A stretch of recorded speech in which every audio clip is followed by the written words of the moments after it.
Our next speaker is David Critchlow from the Ministry of Natural Resources. David's a graduate of the Wildlife Biology program at the University of Guelph. He's been with the Ministry of Natural Resources and Forestry for almost 30 years, including over 25 years as a conservation officer. During that time, he has had postings in Hearst, Timmins, Terrace Bay, Cornwall, Bourget, Kemptville, Parry Sound, Aylmer, and now Peterborough. He currently serves as the Provincial Enforcement Specialist for Wildlife, Petroleum, Forest Fires, and Aggregates, along with associated legislation, including the Fish and Wildlife Conservation Act. David has always been for OFAH and for staff at head office as one of the go-to guys at the enforcement branch when we have a question dealing with legislation, and his quick responses and his sound advice have always been a great help. We appreciate that he cleared his schedule to be with us this morning, so please give a warm welcome for David Critchlow.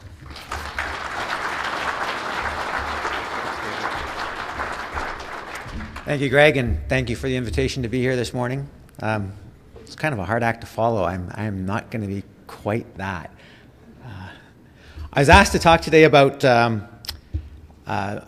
maintained versus unmaintained roadways. It's a presentation I gave to your board of directors back in December, and I guess I impressed them enough that they thought that the membership would like to see it as well.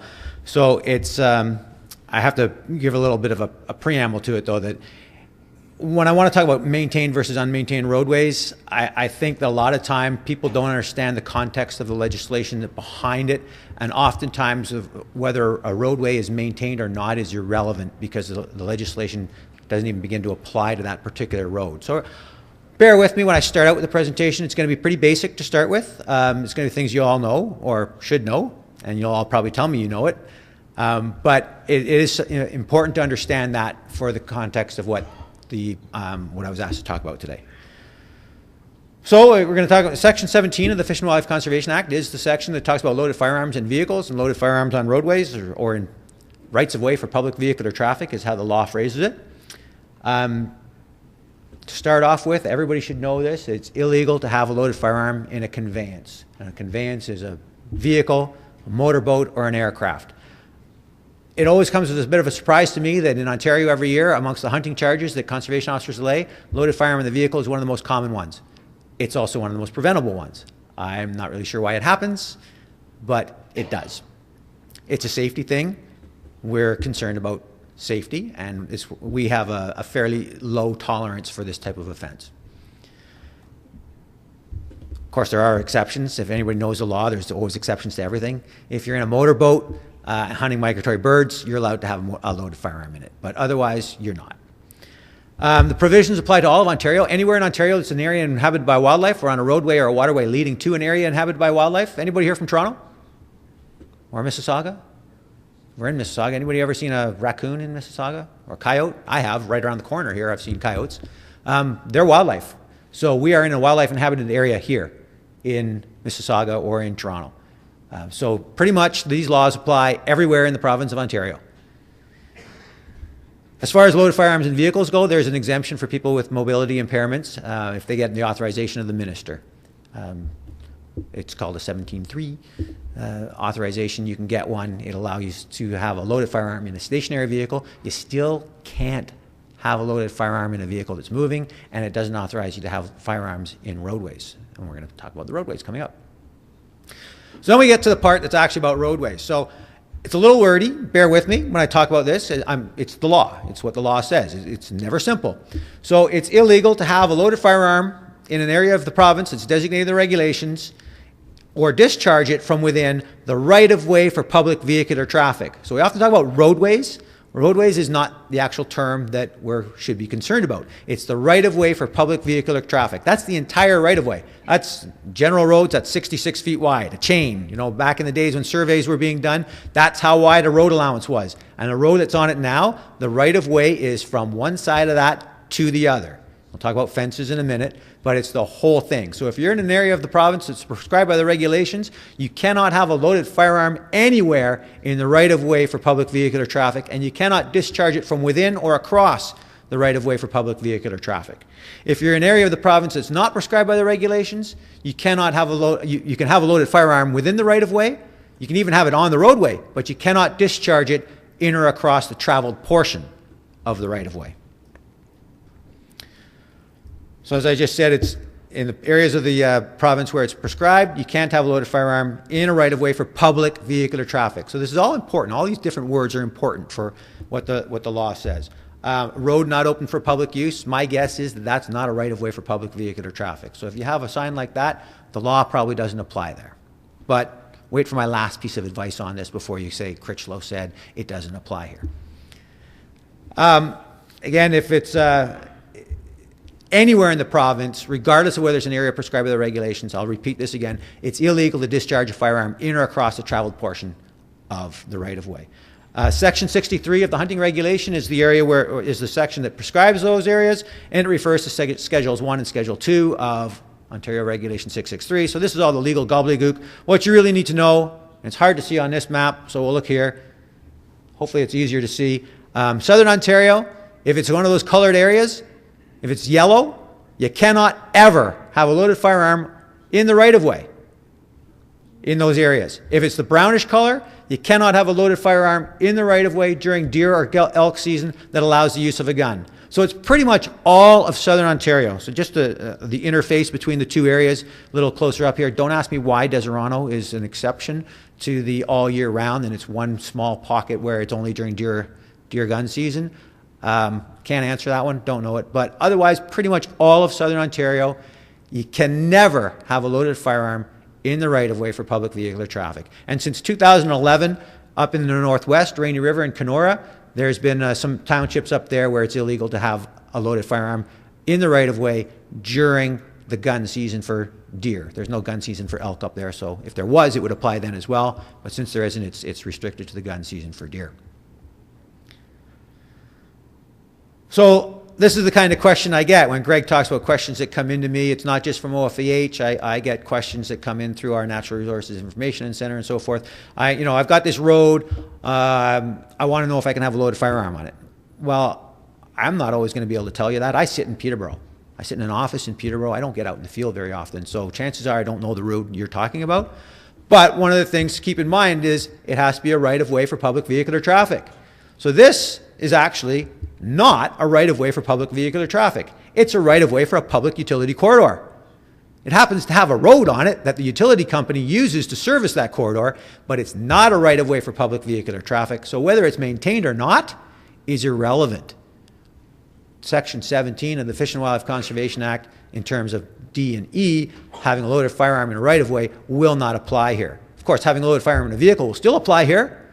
And careless hunting provisions of the Act will still apply if you're just shooting, over that crest of that little hill, you see a moose walking across it and you decide to take a shot at it.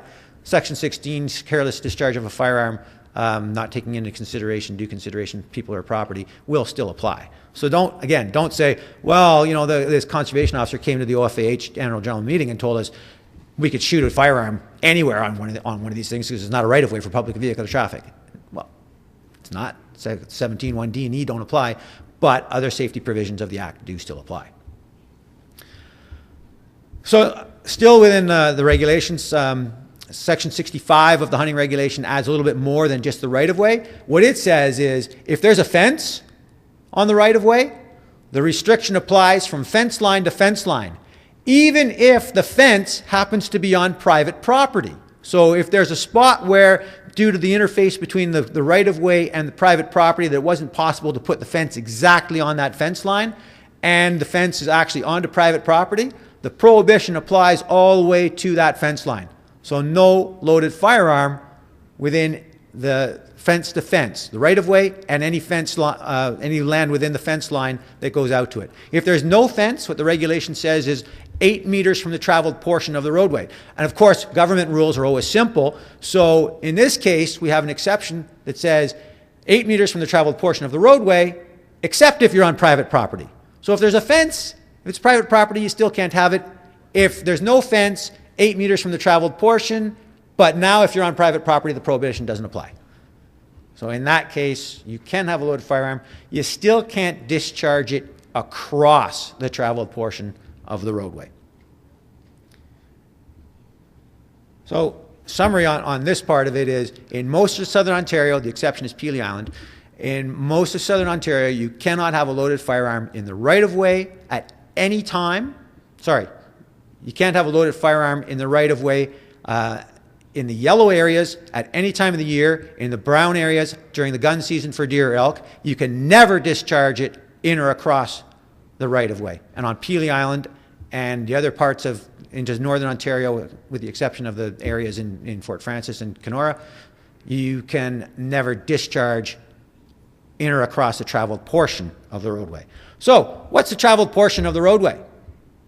When we talk about it, the law talks about the traveled portion, but again, what is it? We need to understand this to understand where the law applies and where it doesn't apply. So, in these photographs, it's fairly obvious in the first, the second, and the fourth ones what the traveled portion of the right-of-way is. In the first one, where it's dirt, that's where the car is driving. The reason it's dirt is because the vehicles are driving along that part. Where it's green, the vehicles aren't driving there. It's not the traveled portion. So, fairly obvious. Same with the second one. The fourth one, curb to curb. That's the traveled portion. The third one is a little more difficult. It's got paved roadway and a gravel shoulder. So we don't define traveled portion of the right-of-way anywhere in our legislation. We don't find it in any legislation in Ontario. So what we have to do is we have to look at the nearest comparable legislation. And that's the definition of roadway in the Highway Traffic Act. So in the Highway Traffic Act, it says roadway means part of road that's part of the highway that's improved, designed, or ordinarily used for vehicular traffic, but it does not include the shoulder. So the shoulder is not part of the roadway.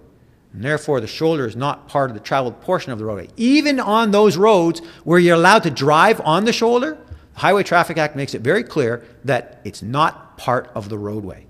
So when we talk about the traveled portion of the right-of-way for public vehicle traffic, we're talking about the roadway. And that's why people always say, roadway, can I have a loaded firearm on the roadway? It's kind of because it comes from the Highway Traffic Act. That's where that term is used. And we don't define traveled portion. So that's important to remember. It doesn't apply on the shoulder.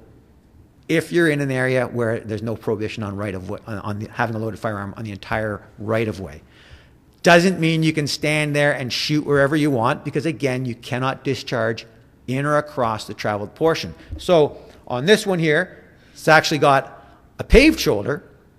You can have a loaded firearm there if you're not in one of the prescribed locations, but you can't be shooting it across that highway. You can shoot into the bush.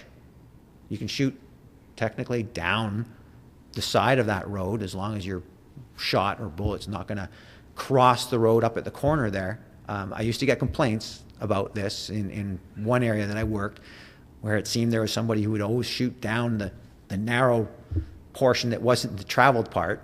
I'm not sure how successful a hunter they were, but not a violation until that bullet or shot crosses the traveled portion.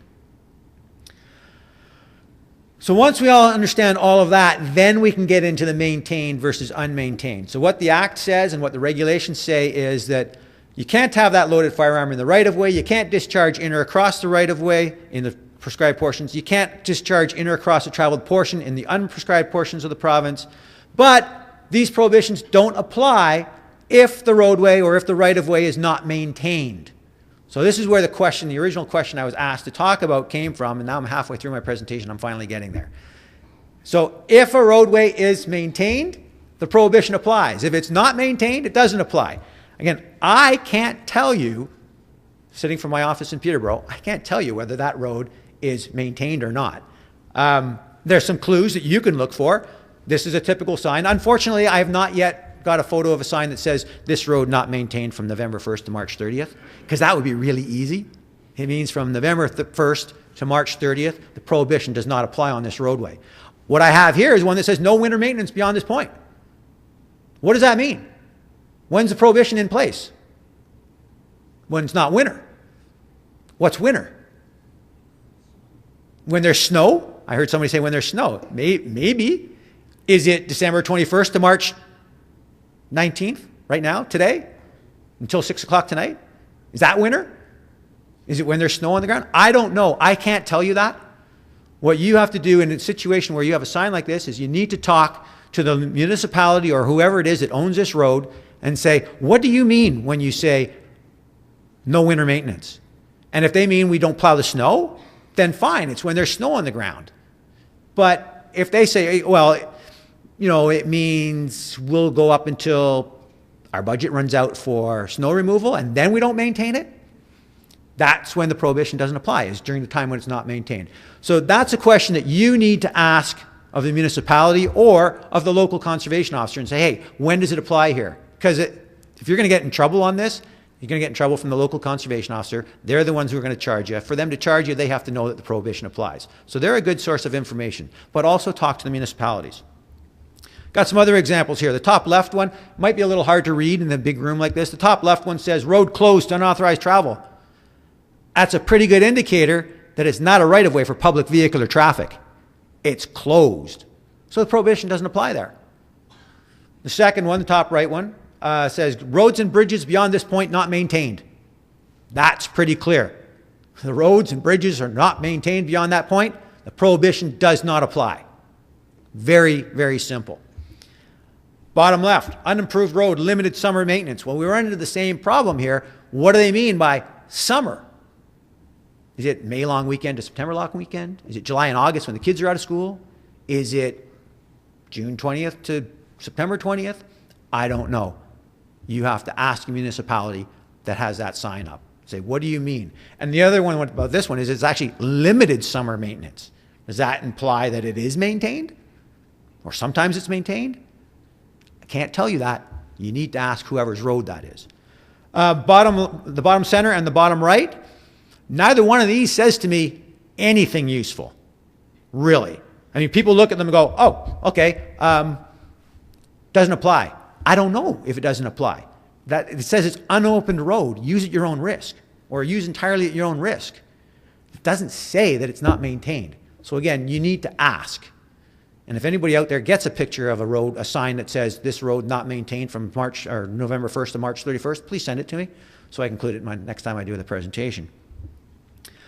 So the summary on this is if you're in doubt, ask. Ask the municipality, ask a local conservation officer before you get into trouble. Or if you're really in doubt and you have nobody to ask, just don't have a loaded firearm on it and don't discharge in or across it. It's very simple to stay out of trouble that way. I know it's not always the most convenient, but it is the safest way to be. And that's about all I have to say on loaded firearms on roadways. So any questions? Greg has mentioned there's 2 microphones.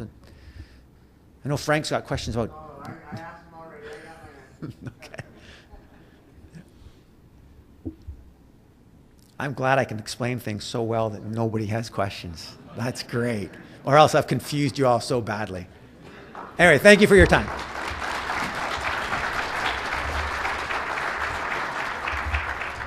Hang on a second. I wanted to thank David once again. Oh, Brian, we do have a question or not? Oh. All right. Please head to the microphone then.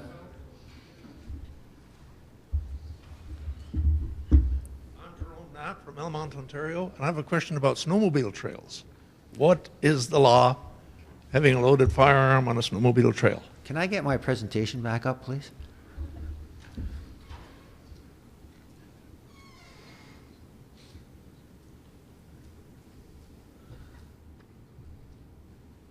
I know I probably confused the guys at the back. They thought I was done. All right, so let's have a look.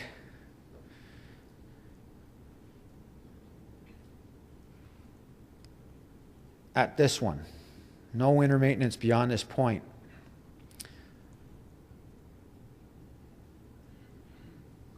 Here we are. This is our roadway on the left during the summertime or the fall, and then it's the same one on the right. So it's a really good question, and I didn't know if I was going to have time today to talk about it, but the question's been asked. So we make it simple. It's not maintained anymore, so it doesn't apply. And now we turn it into a snowmobile trail. A snowmobile trail is, if it's an OFSC snowmobile trail, our legal position is that it is a right-of-way for public vehicular traffic. Anybody can buy a snowmobile trail permit and they can drive their snowmobile down that. So now it is a right-of-way for public vehicular traffic while it's being maintained. You cannot have a loaded firearm on it or discharge it in or across it if it's in a prescribed part of Ontario. So really good question. Snowmobile trail is pretty much like a road, usually they have the orange markers that tell you what the sides are. And then, so if you go outside that, you're not on the trail anymore and the prohibition doesn't apply, but you're also trespassing at that point, possibly onto the farmer's land or whoever's land it is who's given the right of access across it for the snowmobile trail. Does that answer your question? Pretty much, just clarification. I don't really need a microphone. I got a big mouth, as everybody knows. Randy Jennings from head office. Would that also apply to ATV, like an Ontario ATV trail? Probably, but I haven't asked our legal services that one yet. Okay. But it's probably the The same. presumption is it is. Yeah. Okay, great. Brian Honey from Barrie. Can you comment also on abandoned railway tracks, lines? So a lot of the the railway lines that are no longer used have been sold to neighboring municipalities or the municipality that they're in. At least in Southern Ontario, a lot of them have been. So if they've been sold, now they're private property. And so it's not a right-of-way for public vehicular traffic anymore. If it is something publicly owned still, and it's like the Trans-Canada Trail, often they have signs on them that say no motorized vehicles. So our general approach is that it's not a right-of-way for public vehicular traffic. Now, having said that, I recognize that a bicycle is a vehicle, and we would have to look at it on a case-by-case basis for that area. So if you have a particular one in mind, talk to your local enforcement unit to say, does it apply here or not? But it's a really good question. Yeah. Done this time. Okay, seeing no further questions, once again, I want to thank David for being here. As I noted during the introduction, he's one of the core members of the enforcement staff that we work very closely with, along with Lois and John Clements and others at MNRF in Peterborough. And without folks like him to answer our questions, we'd all be a lot poorer. So once again, David, thanks for giving up your time to be here.